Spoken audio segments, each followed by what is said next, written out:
आयजा, तुम ठीक तो हो ना मेरी जान? उमर, मेरी अम्मी। अम्मी, इसी वक्त अम्मी को देखना है मुझे। ठीक है, रिलैक्स हो जाओ, कुछ नहीं हुआ, चलते हैं।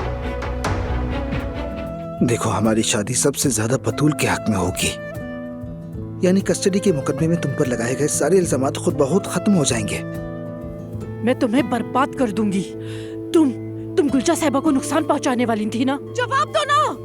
नहीं, रुके प्लीज। मैं गुलशा साहिबा को देखने आई थी। मेरी जान, दवा लेने से पहले तुम्हारा कुछ खाना जरूरी है। नहीं चाहिए मुझे। यहाँ बैठे हुए आखिर हम कर क्या रहे हैं? खुदा के लिए उठो, घर चलो। अरे हमीद, कितने जिद्दी होते जा रहे हो तुम। तो फिर चलो चलते हैं। कहाँ? निकाह की तारीख लेने। अब तुमसे एक दिन भी जुदा रहने की हिम्मत नहीं है मुझ में। चलो, और हम बतूल को भी अपने साथ रखेंगे।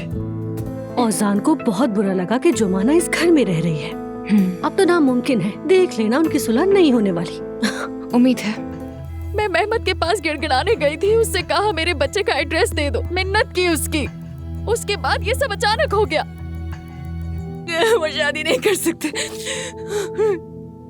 नहीं कर सकते।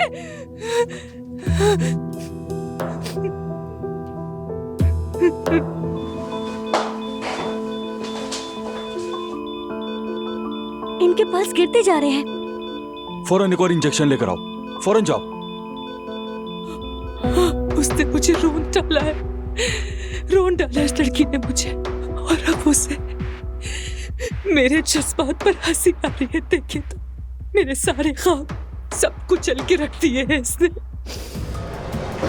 अम्मी को क्या हो रहा है? कोई कुछ क्यों नहीं बता रहा? क्या हुआ है? मैं जानती हूँ बहुत मुश्किल है, हौसला रखो, तुम्हारी अम्मी ठीक हो जाएगी।